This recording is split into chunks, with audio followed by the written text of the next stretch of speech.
Hello mọi người, chào mừng mọi người trở lại với channel của mình nha. Thì hôm nay là mình sẽ đưa ra vài lý do vì sao bạn nên mua cái Airblade 2025. Vì mình nghe sắp tới là có Airblade 2026 ra mắt, hình như đâu đó là tầm giữa tháng 11 tung ra hình ảnh hay sao. Hôm nay tốt nghiệp gì đông quá trời.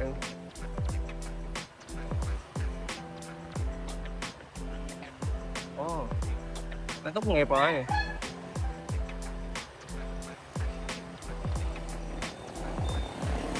Thì mình thấy là mọi người đồn đoán là Airblade của Honda thì khoảng tầm 5 tới 6 năm thì nó sẽ đổi cái mẫu thiết kế một lần.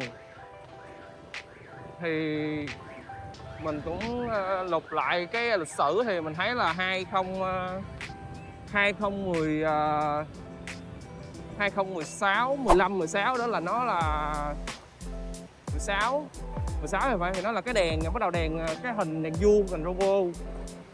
Rồi tới đời của 2010 đâu đó là 2020 thì là mới đổi vào cái đèn sấm sét này, nhưng mà cái đít thì đít khác. Tới bây giờ thì là 2025 rồi, chuẩn bị 2026 rồi. Mình nghĩ là chắc là cái đít nó sẽ đổi mẫu.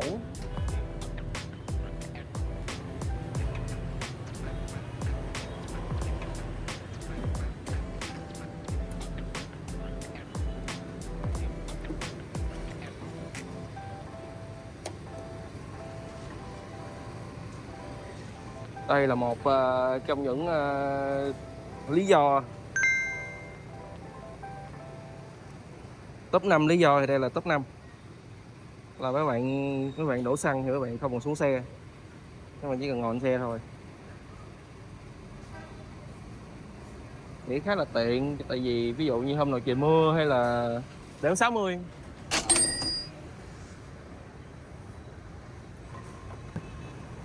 Thì mình muốn chia sẻ với mọi người là kiểu là một góc nhìn của một cái người góc nhìn của một người dùng thôi, tại vì mình biết là mình cũng không có biết rõ về mấy cái thông số kỹ thuật của xe, hay là tốc độ máy, hay là mấy cái dòng tua này kia, rồi mình cũng gọi là một người không rành mà những cái thông tin đó, nên là mình chia sẻ cái trải nghiệm người dùng thôi là chính.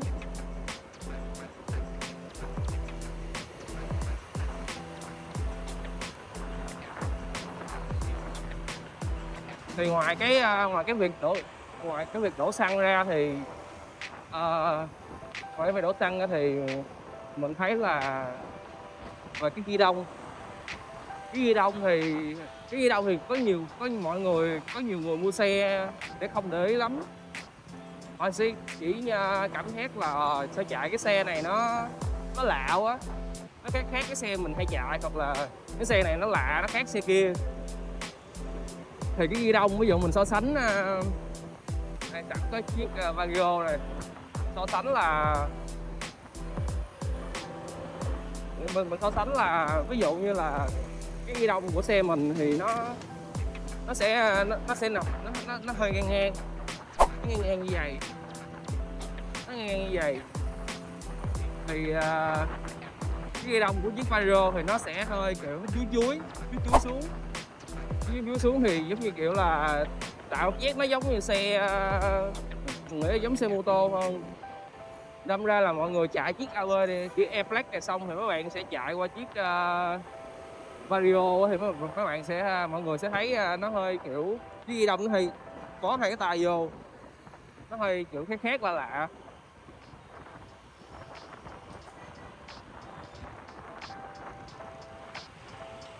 Còn đồng hồ thì về mặt đồng hồ thì khỏi nói, đồng hồ giờ nó quá xịn rồi. Nó có giờ, có xăng, km,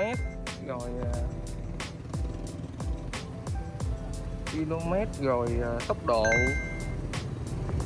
có tour, có chỉ số, quý bạn có phải đánh tự thiết lập một cái tour gọi là ví dụ như từ điểm A đến điểm B, thì các bạn có thể đánh vô đây để biết được là một cái quãng đường từ điểm A đến điểm B nó sẽ đi trong bao lâu.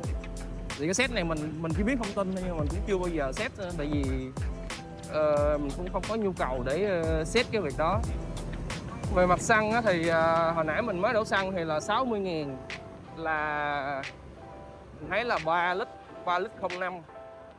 Thì chiếc này mọi người đổ 60.000 như vậy là được 3 lít 05, thì cứ theo hãng thì cứ 100 cây là tốn 2 lít 20, mình nhớ không lầm là 2 lít 21. 2 lít 21 thì hồi nãy mình đổ 60 thì có thể đi tầm khoảng, ở 60 thì đi tầm khoảng hơn 100 cây, 150 cỡ đó, 150 cây cho 60.000. Thì 150 cây cho 60.000. Thì nếu như mà mọi người đi làm mỗi ngày, mọi người đi làm khoảng tầm như mình đây là mình đi làm mỗi ngày khoảng tầm 10 cây số, thì mỗi ngày đi làm mình tầm khoảng 20 cây số, thì mình đi làm một tuần 5 ngày đi, làm một tuần 5 ngày thì mọi người sẽ tốn đâu đó là khoảng 100 cây. 100 cây là tốn có 2 lít 21, thì chưa tới 50.000 xăng. Chưa tới 50.000 xăng cho một tuần đi làm của mình. Nghĩa là tầm tới khoảng thứ bảy mình đi chơi á, thì mình sẽ phải phải đổ xăng. Còn bình thường đi làm thì ví dụ mình thứ bảy mình đổ đi, là thứ tuần sau mình đi làm là làm không còn quan tâm đến đổ xăng luôn, khá là tiết kiệm, khá tiết kiệm. Nếu mọi người bật thêm cái tính năng tắt máy tạm thời đây, cái này thì nhiều người không thích, là bởi vì ví dụ như đang chạy xe mà đường kẹt xe thì máy nó tự tắt, người ta không chạy không quen, người ta phải gù, người ta phải nhích ga một cái thì xe nó mới khởi động, nó mới mở máy. Đối với mình thì cái này là tính năng nha, nó khá là gọi là hỗ trợ cho mình tiết kiệm xăng luôn. Thì ví dụ mọi người đỏ giống như hồi nãy đi, giống như mới nãy, thì mọi người tắt máy một cái là mọi người đứng đợi thôi, thì ví dụ như tầm khoảng 30 giây mà mọi người đợi trên cái quãng đường của mọi người tầm khoảng 10 cái đèn đỏ đó, là mọi người có thể tiết kiệm được rất là nhiều tiền xăng. Tại nó ngắt máy, mà nó cũng đâu có nổ máy thì nó đâu có đốt xăng để nó hoạt động cái xe của mình nữa.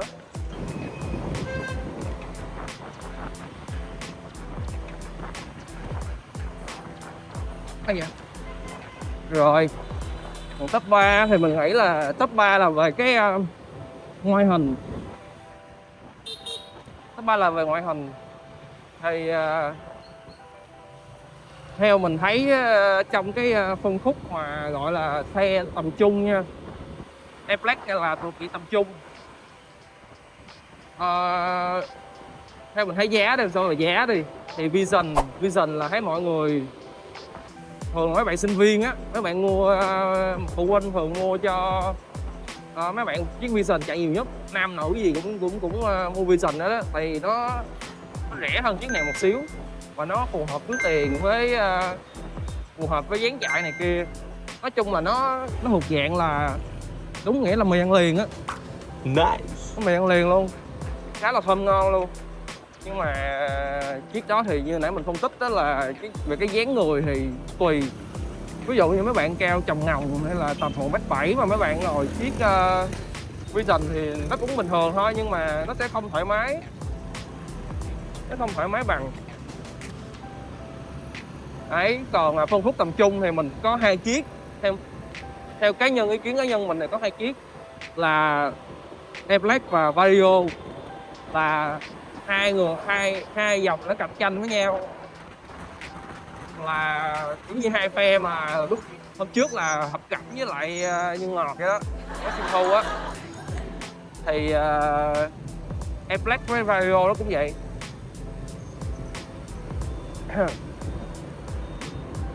Cho nên là mình muốn nói về ngoại hình xe của hai dòng này đi cho dễ so sánh. Vậy thường thì mọi người có tầm khoảng 50 triệu. 50 triệu là mọi người sẽ phân vân là nên mua Vario hay nên mua Airflex, và cái nào gọi là tối ưu hơn, cái nào chạy ok hơn, rồi nhiều vấn đề khác nữa. Thì nếu mà nói về ngoại hình của hai cái dòng này thì lý do vì sao mà mình không mua Vario, mình mua chiếc Airflex là tại vì cái đuôi đèn xe của chiếc Vario nó sẽ có hai cái xi nhan đưa ra chìa ra, giống như nó thiết kế giống như kiểu của chắc của mô tô á, thì nó sẽ có hai xi nhan đưa ra. Thì một xíu nữa bạn nhìn hình đây nè, mình để hình minh họa bên đây, thì hai cái xi nhan đưa ra đó thì nếu mà ai á, đây là theo cái trải nghiệm thực tế luôn nha, là bạn bè mình bị ai mà ở trọ này, hoặc là cái nơi làm việc của mọi người mà cái bãi giữ xe nó không có an toàn, giống như là mạnh ai nấy dắt, hay là nó không có được sắp xếp ngăn nắp gọn gàng này kia á, là cứ 10 chiếc là hết 8 chiếc xe nó bị gãy cái đuôi đèn. Ngay cả có mấy đứa bạn mình thấy là tụi nó giữ xe cũng kỹ nha, mà nó già là cũng gãy mớ rồi, gãy cái đuôi đèn.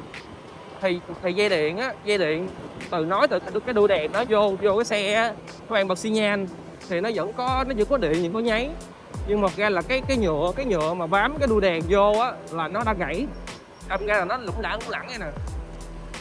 Thì đó là cái nhược điểm, gọi là mình không thích cái nhược điểm nó thế nào. Còn ai mà mình thấy có mọi người thì thích nhược điểm nó không có đáng kể, thì mọi người thích cái dáng xe với cái thế ngồi của chiếc Vario thì mọi người có thể mua được, chạy bình thường. Đó chỉ là một trong những nhược điểm của nó. Còn đối với cái đuôi đèn của Airflex á, thì nó sẽ vuốt lên, nó tuy là nó không có được là gọi là LED. Cái đuôi đèn của Airflex vẫn là bóng halogen, nhưng mà nó không có bị tách ra, cái kia nó tách ra, nhưng nó là được là đèn LED. Cái đèn LED thì nó xịn, nó hơn một cấp độ thôi. Ra là đèn dây tóc, đèn halogen thì cũng ok, nó không vấn đề gì. Cái tiếp theo là về cái chỗ để chân. Thì chỗ để chân á thì chiếc kia thì thấy là nữ với nam chạy đều nhiều như là chiếc Vision. Tại vì cái chỗ để chân nó có cái cục xăng ở giữa này. Cục xăng ở giữa này là để để cho mọi người đổ xăng. Còn cái bình xăng của Vario nó nằm ở phía sau dưới yên như mấy xe bình thường. Cho nên là nữ thì có thể mặc váy thì mặc váy này kia thì có thể chạy chiếc này nó hơi khó khăn, lên xuống te độ khó. Kia thì cái này đó, cái kia thì cái đội để chân nó trống, nên mọi người có thể mặc váy chạy bình thường được. Đấy là cái sự khác nhau cho để chân. Còn về mặt cái đèn trước đi, cái đèn trước thì đối với mình là gọi là chiếc Airflex này là thắng tuyệt đối 100% luôn. Tại vì cái đèn trước của Vario á là đèn trước của Vario là mọi người sẽ thấy là nó sẽ bị lòi hai cái đèn, giống như là nguyên một cái miếng mica đèn hai bên.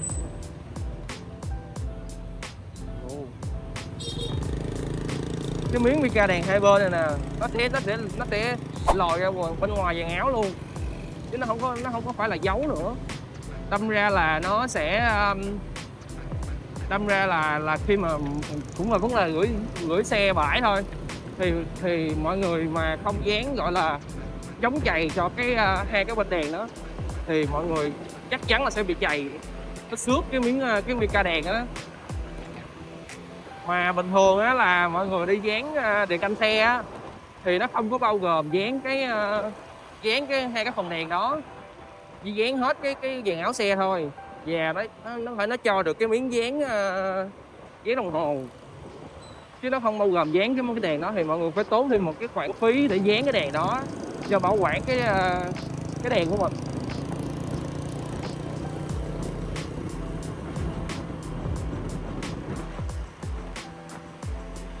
Còn về cái gia tốc đi, thì theo mình thấy á là cái gia tốc của chiếc Airflex á, nó thiên về cái hậu chứ nó không thiên về cái đầu. Cái hậu là sao? Nghĩa là mọi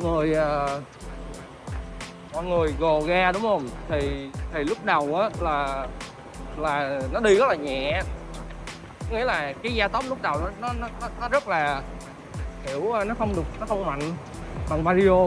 Đề ba đó, mình cứ đề ba đi, đề ba nó không mạnh bằng Vario, nhưng mà về cái hậu là sau khi mọi người đã có cái tốc độ kiểu đều rồi đó, thì nó khá là ok, khá là êm, tốc độ đều khá là êm.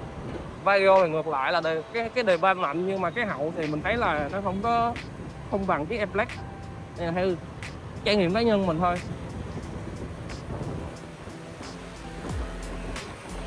Còn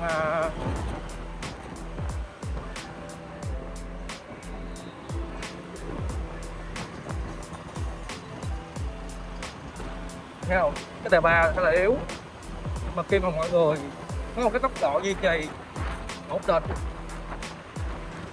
thì xe nó sẽ vuốt, nó đi rất là êm đấy. Thì thường thì về cái việc êm hay không thì có vấn đề để bàn, nghĩa là xe mình thì không có độ, không có nó chế cháo gì hết, thì nó được nguyên zin, chỉ gắn thêm mấy cái ốp để cho nó xe nó không để bãi nó không có bị va chạm chày thôi. Thì mình thấy là thường là vài người á là chạy Vario thì mình thấy có thể họ lập lại cái nồi. Cái nồi là giống như là có dây Curo đó, cái dây Curo nè, thì nói nôm na cái đó cho mọi người hiểu là giống như cái xích xe đạp vậy đó. Thì cái sên xe của cái xe quay đi, tức là cái xích kéo, thì cái dây Curo của cái xe tay ga đó là cái xích kéo của cái xe máy số nè, là cái dây Curo của xe tay ga, thì nó để kéo cho cái bánh nó xoay thôi. Thì mọi người có chế cháo cái dây Curo rồi đó mình không biết, nhưng mà thứ nhất là cái máy nó khá là ì, cái dây đó mình nghĩ là nó kéo không được cái bánh xe sao đó. Thấy là mọi người gồ ra là nó ì, rất là ì, với thêm một cái gia tốc thua cái chuyến này nữa. Và cái thứ hai á là cái tiếng vô khá là bự, mọi người hay móc vô hay gì đó mình cũng chả biết, nhưng mà khá là bự, nghe ì.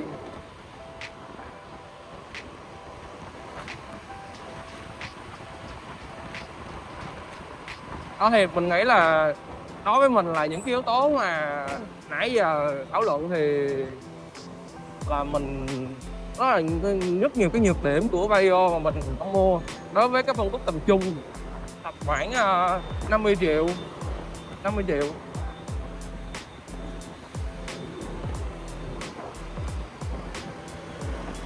Thêm một cái chia sẻ nữa là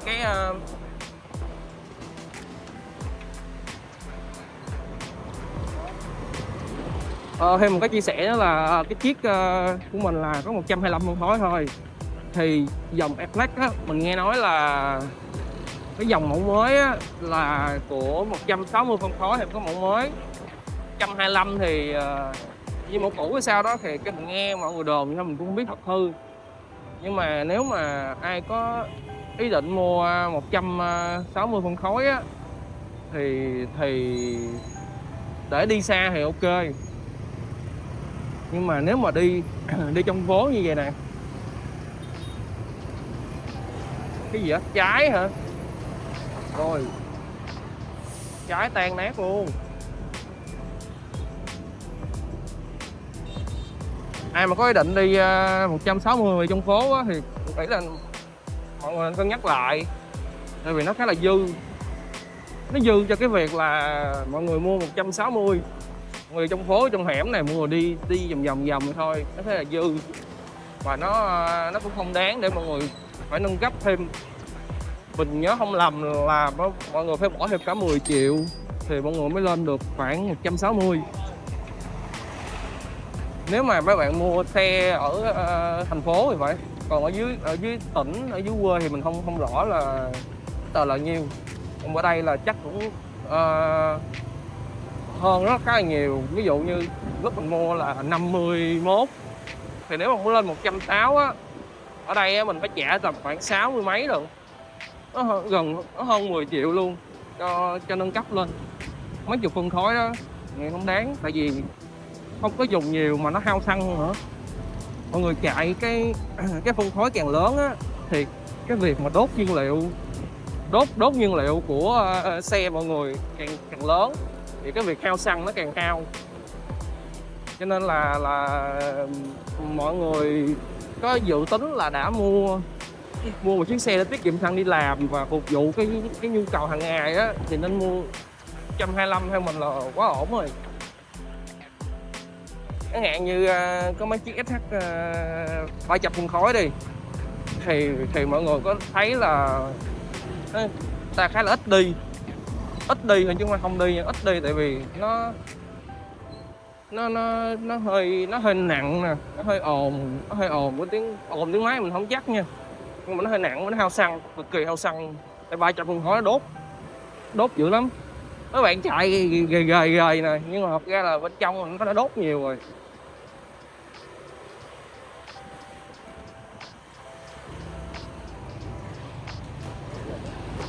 Top 2 đúng không? Thì top 1 là cái gì? Top 2 là gọi là mình thích đúng không? Nhưng mà top 1 là cái gì? Top 1 là bạn có người yêu thích ngồi AB.